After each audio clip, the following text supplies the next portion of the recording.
So it is now 69 days until the show, and we are doing a staging rehearsal today, and we are staging Life Support, Another Day and Will I. 69 days is 2 months and a bit. It's a long time. A long time. We're fine. Oh yeah, I'm fine. You're fine. I mean...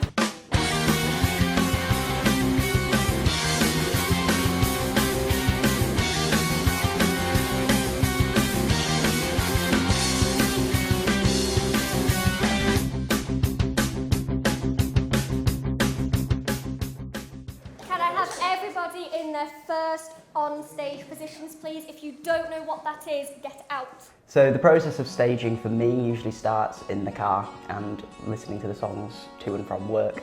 That's where the ideas sort of start to form. Dan is very free for us to explore our character emotionally. Dan really guides well. He really motions you forward. He pulls it out of you. So if you're not giving enough, he'll reach to you and be like, come on, you need to pull this out. This is what I want. This is why I want it. And this is the mood that I want you guys to feel. Dan, as a director, really tries to give us the creative atmosphere of what he wants before we go into it. I've worked with loads of different, I mean, we all have like experience of different types of directors and choreographers, and I guess, you know, there's a sort of spectrum, and you've got, at one end you've got the directors who almost see the actors, you know, the performers as kind of robots or kind of puppets. But then I think at the other end, and right at the other end of the spectrum is from my experience, Dan's style, which I really respect, and I think it's much rarer. And that's because he really does just direct using his words. Homeless mindset. There are stoves. That will be your only light. What we are after is throughout this song, there's just going to be a little bit of movement of the street, and it cannot be distracting. It has to be subtle. It has to be warming your hands over the fire. It can be sat down.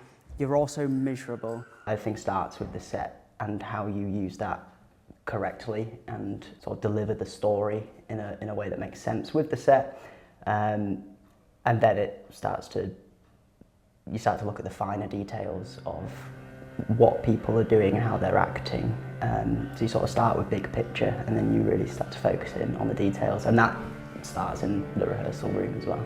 There are moments in staging rehearsals where you need to come back to things and change them after the fact. And the song Rent, so the opening number, is a song that we spent pretty much an entire rehearsal on. I went away, came back and tweaked it, and we're going to tweak it again.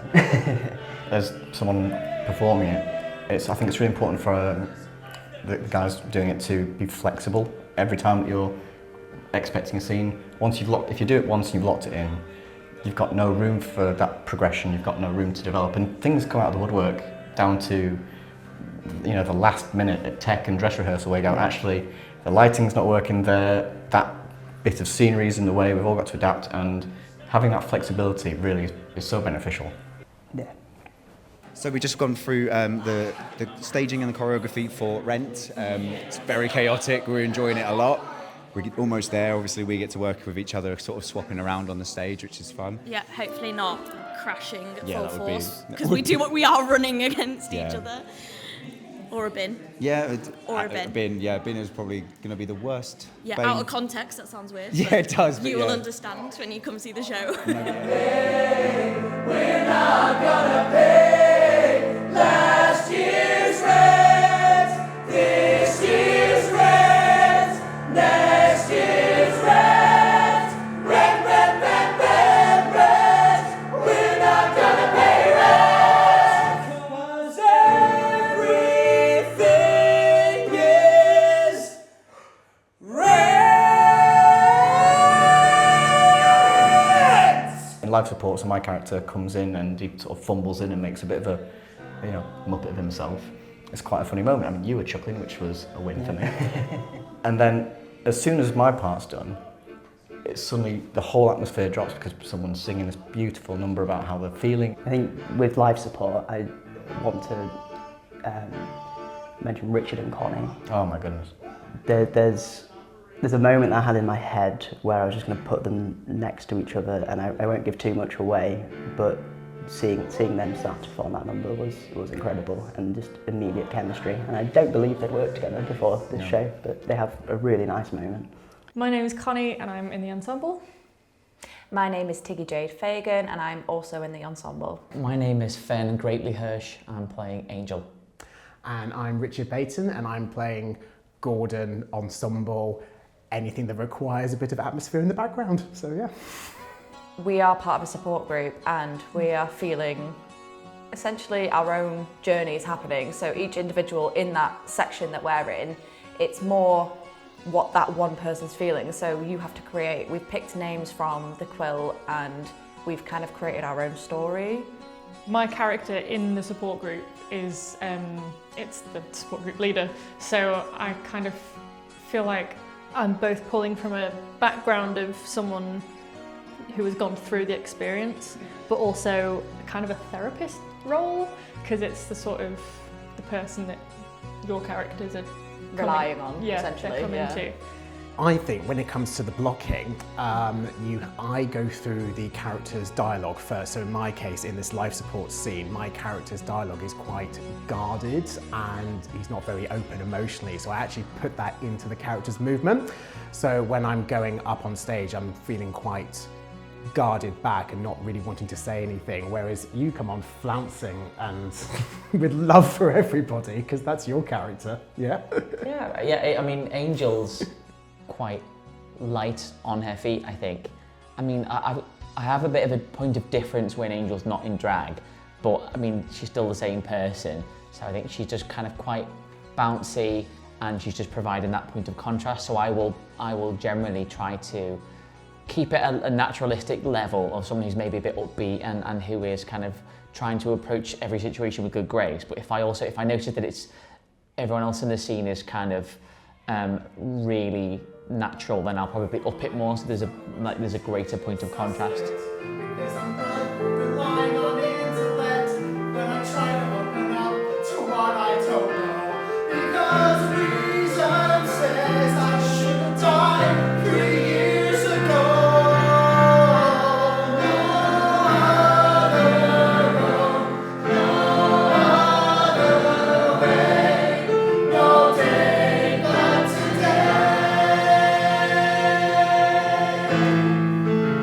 What's great as the actor with you is that you allow us that freedom to explore the scene. You've got the blueprint, but we can develop it from that point. So the nuance is very natural. It comes from what we would do as a performer, which then means you're not fighting against the character when you come to perform it. It becomes a very organic thing that comes out of it. It's more of a personal preference, really, isn't it? It's like, so I know someone with AIDS who is a very early, what's the word? They got it years ago. They shouldn't be with us. Oh, so right. Early diagnosis, and I've spoken to him about it, and he's basically told me how he felt when he got diagnosed, because he was really young, and he told me that he shouldn't be alive, but he doesn't know, again, how he's alive. So I've kind of pulled from his experience as much as possible, because obviously other than that, I wouldn't know how to react, and it's how the music makes me feel and how his experience has made me feel by him just telling me that. I don't think I know anybody who's ever gone through the AIDS crisis or anything like that, so I've kind of had to rely on finding what I can in the media and online and people's actual experiences to kind of learn about it. I feel as though Larson's got a really good handle on dialogue, and he uses it sparingly and really cleverly. And I mean, you can see that he's such a fan of Sondheim, and so his kind of, it's all underscored, but all of his dialogue, it's pacey and it's punchy and it's got a purpose, and it's naturalistic like Sondheim. So I feel as though Larson has kind of peppered these moments of humour, and even sort of dark humour, exactly where they're most needed. And because he is the genius that was the genius that he was, it's there in the music as well, because obviously the whole show is sung through, and that's what really sets it apart as a rock opera from just like a play with music. There's only us. There's only us. Just means I'm here with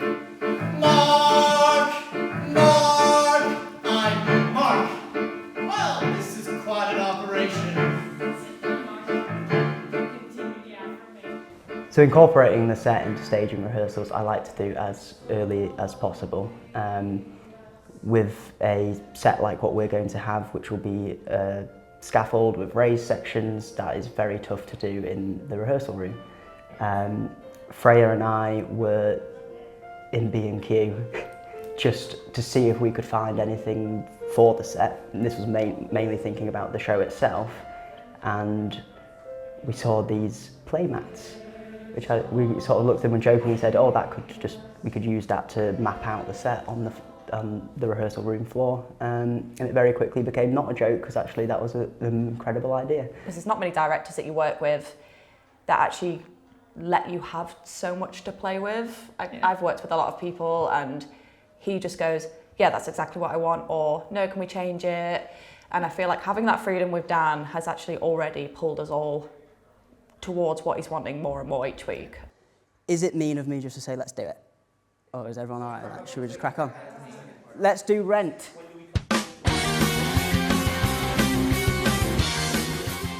Because there's always the one thing about every show, there's one number that is your choreographer's worst nightmare. I can imagine this might have been one of them. Because to get